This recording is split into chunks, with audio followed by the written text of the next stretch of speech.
Hello guys, in this tutorial you will learn how you can reflect the shape or flip it horizontally and vertically in Adobe Illustrator in 2026. So let us guide you through this.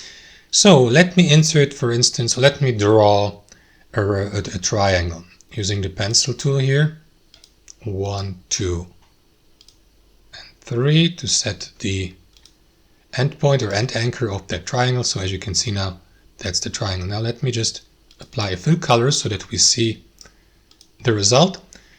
So what you want to do, guys, is right click into the given shape, then click into transform or hover your mouse over transform here, and then use reflect.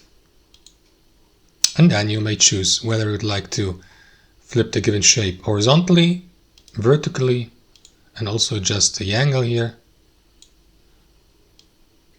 And that's it. You will see the preview to the left. If you select the preview mode, click into OK.